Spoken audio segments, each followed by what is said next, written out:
Hey, what the hell is going on with you? How's your face doing? Hey, it's been a while. I haven't done a video in a little while. I've been kind of crazy stuff, keeping busy doing stuff. Weird. But I'm going to get back to doing more videos more regularly. Some new ones, movie reviews, stories, all kinds of stuff. There are a ton of videos here on my YouTube channel. Scroll down, they date back about a year. Tons of them about all kinds of things. So check them out. Enjoy them. They're free. And because they're free, I am asking you to help out and give some dough at my Patreon page, where these videos also are being shared. Patreon.com/NickDShow. Go there right now. Donate $3, $5, $25 a month. $3 a month. What is that going to do to you? That's a Snickers bar and a Gatorade. No, that's too expensive. That's more than $3. But you get the idea. Donate now. Patreon.com/NickDShow. Set up a tier. Be a cool person. Don't be a dick. Donate. Patreon.com/NickDShow. And you get bonus videos that are at Patreon right now waiting for you. And you can get behind the scenes stories of what a bunch of assholes they are at WGN. Morons. Anyway, get the full story. But you got to be a patron to do it. Patreon.com/NickDShow. Donate now. Right now. Oh, wait. Go. Thank you. All right. Hi. So it's been a little bit, but I went to. I saw a ton of movies. I'm going to review, catch-up review on a few of them. I'm going to do a bunch of capsule reviews. One of my videos is going to be a capsule review on the movies that I've missed. Very brief. You should see it. You shouldn't see it. Kind of reviews, letting you know that there are some good movies out there and some shit. So we'll tell you about that. But last night I went, of course, to the Music Box Theater, as I often do. The Music Box Theater. On Southport between Irving Park Road and Addison Street in the heart of Chicago. The greatest movie theater in the country. Beautiful, big, old, wonderful venue with a lot of history. And they have great programming. The people at the Music Box, as I've mentioned before, they know what the fuck they're doing. They program interesting movies, first-run movies, new movies, foreign films, independent movies, shorts, silent movies, old movies. They do great programs. This past weekend, a very successful Stephen King Film Festival, which had huge crowds and a giant sold-out screening of a 35mm print of The Shining. Everybody and their mom came out for that. And they do a bunch of other things, and so they are now showing some films based on a series of films inspired by a documentary about movies, and some of the movies that are mentioned within that documentary. And like tonight and tomorrow, in fact, I will be at the Music Box because they're showing one of the greatest movies in the history of cinema, Mad Max Fury Road, which is the best action movie ever made and one of the most important and amazing works of art of the past 100 years at least. And if you disagree with me, you're a dipshit, and you're wrong. Because Mad Max Fury Road is one of the greatest works of art of all time, one of the greatest pieces of cinema in the history of the medium, and George Miller is a motherfucking god. Anyway, they're showing it on the big screen at the Music Box tonight and tomorrow, 35mm print. I have seen that movie, I don't know how many, honest to God, I don't know how many times. Triple digits, easy, and high double digits on the big screen. And I'm not bullshitting you. And tonight and tomorrow will be 2 more visits to the movie theater on the big screen to see one of the greatest movies ever in the history of this medium, Mad Max Fury Road. Last night I went and saw, on the big screen at the Music Box, Ari Aster's Midsommar, or Midsummer, however the fuck you want to pronounce it. The great thing about it, besides it being a great movie, is that last night they showed the director's cut. Ari Aster's actual, this is the cut that I wanted to release, but studio, A24, and distributors thought it was a little too long, so we cut some stuff out. This was the near 3-hour cut of Ari Aster's Midsommar. And it's perfect. It's a perfect movie. This is one of those cases. The movie is 173 minutes long, so you're just under 3 hours. The commercial cut that came out in the summer of 2019, which I still can't believe, got a general release and people watch that movie in fucking malls. I can't, at Cineplexes, that AMC theaters showed Midsommar. I just can't, or Midsommar, however you want to pronounce it. It's hard for me to believe that that movie was released commercially and on many screens, and that people from the suburbs one day like paid their money to see it, and 45 minutes, hour and a half into it, we're like, what the fuck are we watching? Why are we here? Let's go to Red Robin and cry. So that's essentially the response. So anyway, but this is the full-on 173-minute version. And it is a spectacular movie. It is a great movie. It was Astor's follow-up to his other masterpiece, Hereditary, which is a great movie, one of the scariest movies ever made, one of the most powerful and amazing and deeply disturbing, deeply fucked up, twisted, disturbing, and also funny movie, which starred Toni Collette and Gabriel Byrne, one of the best horror movies of the past 50 fucking years. Ari Aster is amazing, and Hereditary and the movies that Ari Aster make are very divisive. If you don't like Hereditary, again, you're a dipshit. Sorry, but you are. And if you don't like Midsommar, I don't know what to tell you. You just, I don't know. Good. Stick with the new Top Gun movie. You'll like that. Anyway, so his follow-up was an even crazier movie than Hereditary. Longer, more insane, more twisted, funnier, much funnier than Hereditary. And ultimately, it stars Florence Pugh, who is this woman who had just dealt with this horrible tragedy in her life. And when this horrible tragedy happens in her life, it just so happens that her boyfriend is kind of sick of her, wants to break up with her, and is being pressured by his dipshit, douchebag, jag-off friends to dump her and get rid of her. But now, of course, he can't, because this horrible tragedy happens in the Florence Pugh's character's life. And, of course, it's like, okay, I can't break up with this girl now. She needs a boyfriend, even if I'm a total dick. And this guy is a total dick. And his friends are either absent or completely ridiculous or total jagoffs. Will Poulter, by the way, plays Mark, who is the biggest jagoff, one of the biggest jagoffs in cinema history. And he's one of these college student guys that he hangs out with.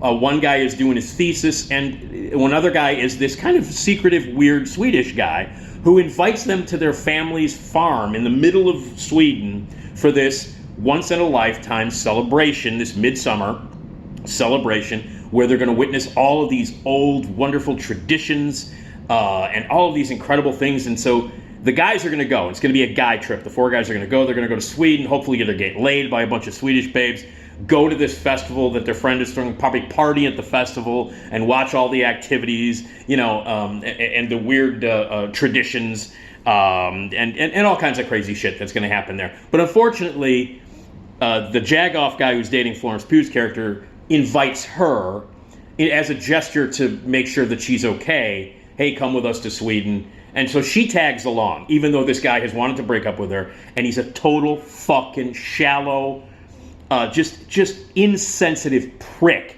especially to what's going on in Florence Pugh's life. So Florence Pugh senses this. She knows that this guy is about to break up with her, and maybe, he thinks she's too neat. He's a dick. Let me just say this. Fuck this guy, okay? So she's desperately in need of someone who respects her, who loves her, who will treat her with dignity, who will be sensitive to what's going on in her life. And this guy is not that, and neither are his three jagoff friends, and the Swedish guy who's a little weird and mysterious, and why don't you come to my family's, estate and big farm in the middle of Sweden and watch this pagan ritual, and see all these rituals and this party, blah, blah, blah. So they go there, and it fucking all hell breaks loose, and it ends, it just gets crazier and crazier and crazier as it goes on. Ultimately, what the movie is about, it's a breakup movie. It's about pagan rituals. It's about crazy shit that happens. And it's ultimately about, like, young people, especially guys, who are fucking morons. And it's the old ways versus the new ways, but also about this insane fucking murderous cult that preys upon people, but does it in a very seductive, crazy, ritualistic, pagan kind of way. But ultimately, it's a breakup movie. And it has one of the most satisfying final shots ever. I guess I won't give anything away, but ultimately, the way that this jagoff treats Florence Pugh's character in the movie, there's a payoff at the end of this movie. You wait 3 hours, and there's a huge fucking payoff at the end of this movie. And what this guy goes through and his asshole friends go through is completely satisfying but twisted, dark, fucked up, and it will make you question humanity, but in a beautiful, dark, twisted way. And that final shot of the movie, the final image of the movie, is beautiful, hilarious, completely satisfying, and will make you think about how much of a fucked up person you are by liking the ending. But it's ultimately, at its core, it's a breakup movie. And I personally think it's the best breakup movie ever made. I think that Midsommar, however you want to pronounce it, is the best breakup movie ever made. If you are going through a breakup, if you've dated an asshole, especially if you're a woman and you're with an asshole, or you just got out of a relationship with an insensitive, selfish fucking prick, you need to see Midsommar multiple times, and you need to revel in the beauty of that final moment, of those final scenes. Anyway, it's the best breakup movie of all time.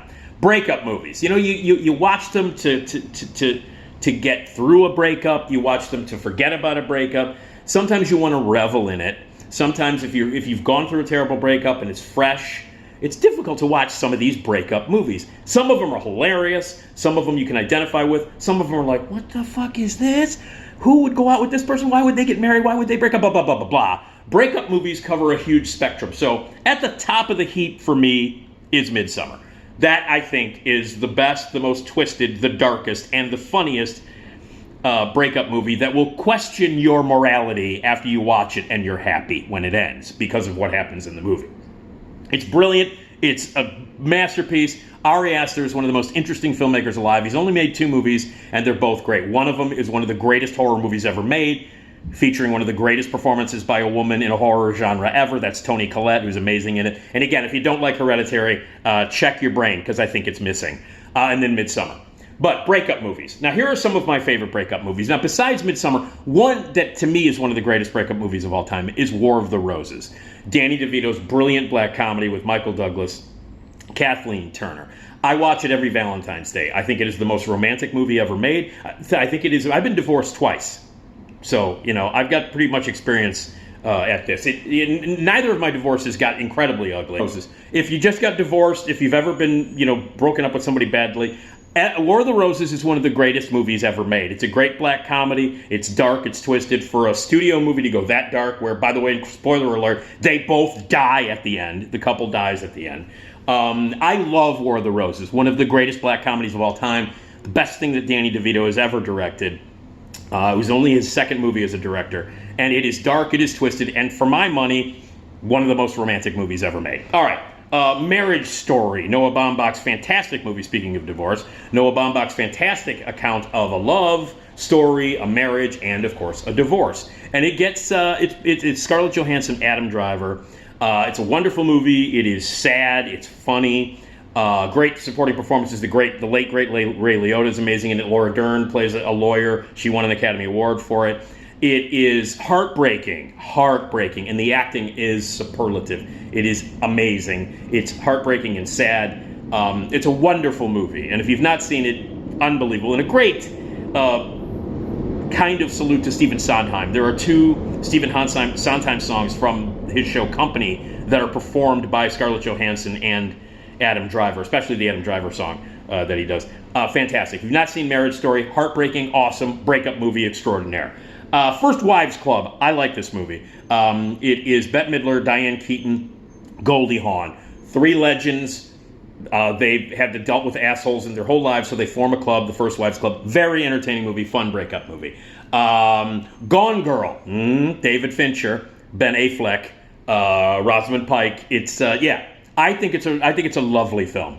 This is how twisted I am. This is how fucked up I am in terms of like romance and relationships and marriages and boyfriends and girlfriends. I'm so done with it after what has happened to me, especially like I said, that last one. I'm done with this shit.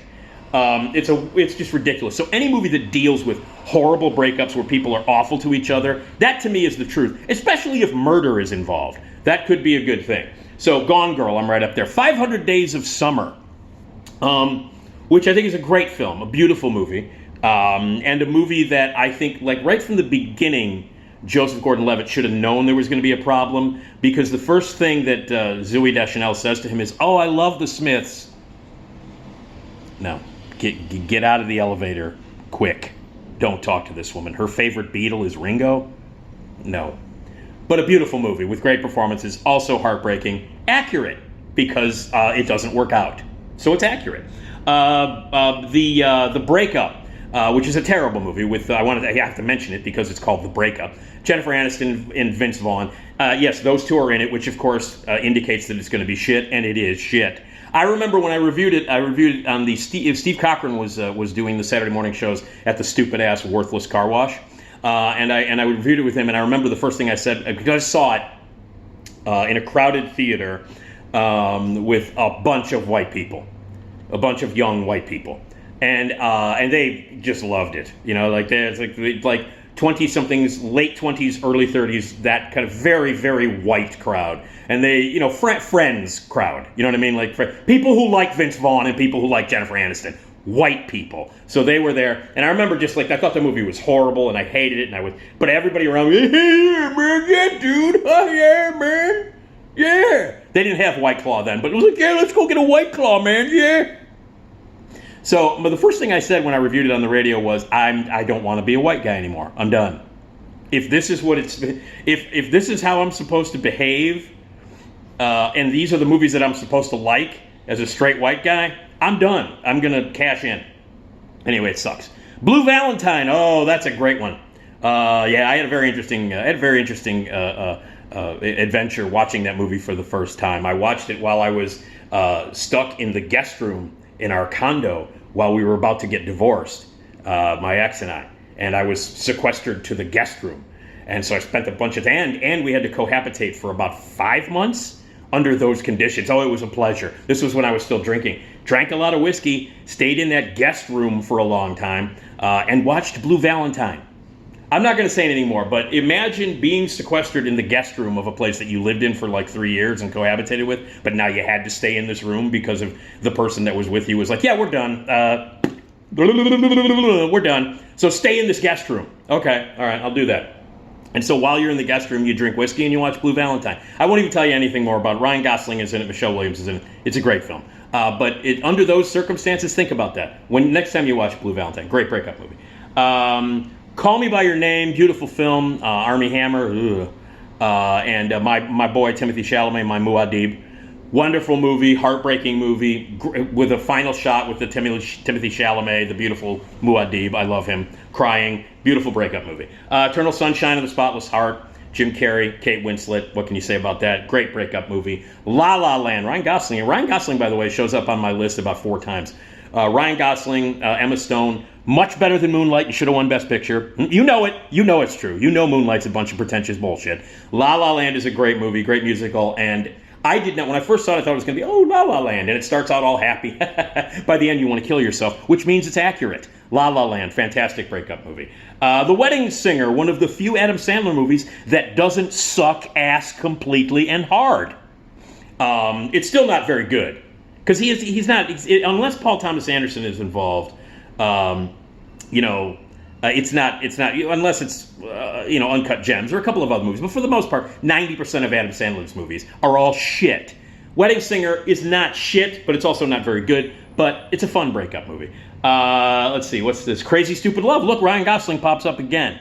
I love Crazy Stupid Love. Unapologetically, I love it. I know a lot of people tear it apart. It's a farce. There are a lot of twists. It's a total farce with what character did what and blah blah blah. Emma Stone again, Ryan Gosling. Steve Carell, Julianne Moore. I love Crazy Stupid Love. I love it, and people have said, yeah, I don't know, man. There's a lot of stuff, and there's some moral implications of what happens in that movie that's a little shaky. I don't give a shit. That movie makes me laugh. I love it. I think it's a great breakup movie. I adore Crazy Stupid Love, but I know a lot of people hate it. How Stella Got Her Groove Back. Not a particularly great movie. Sort of generic, let's get revenge chick movie. But Angela Bassett.